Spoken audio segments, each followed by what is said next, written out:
So here it is, we're kicking it off. The video series is going to be called Life Hacks to a Better Future. What this entails is basically we're going to take those life hacks or those kind of ideas or tips for the day to kind of get the most out of simple things that you kind of mundanely kind of look over in the day, such as sitting, standing, hydration, sleep. How does that affect your day-to-day reality? So we're going to get into the nitty-gritty of that and break it down. First up today, we're going to talk about standing and sitting and what it does for your body.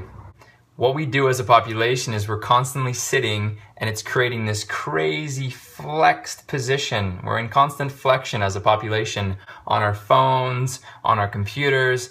Day to day, we're spending so much time hanging out in this position that our bodies will naturally adapt to whatever position we give them. Naturally, as humans can go from being in a really open position to a really closed position, and there's no problem there. It's when it's extended in its duration of time that we start to run into problems physiologically. Think of it in a couple different ways. Your eyes are really going to lead where the body goes in terms of if you're reading something down lower or up higher, it's really going to dictate where your head goes in relation with that. The goal today is going to be spending time, instead of being in a flexed position, we're going to find some sort of neutral position for the head. So in order to do that, we're going to do two things. First off, you may know something called Shavasana. You might need to get into it, okay? So you may have heard this term from some yogic practice that you might have kind of dabbled in.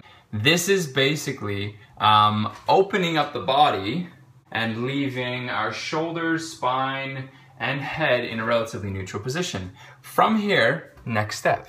So step two is going from that position of being very open, hands down by the side, we're gonna bring them up to our face, where we can look at our screen and text in a head neutral position. So for every text sent today, in a head neutral position, that's 1 point. So you're trying to accumulate as many points as possible. You can post in the comments below and find out at the end of it where you stand up against the rest of our population in terms of are you maintaining a good position with your head while you're texting on the phone. That is it for today. Feel free, post some comments below. Let me know feedback, whatever you guys want to talk about in the next session. I'm going to be running through some ideas in my mind, and we'll catch you guys in the flip side. Ciao. You're gonna wanna get into it, okay?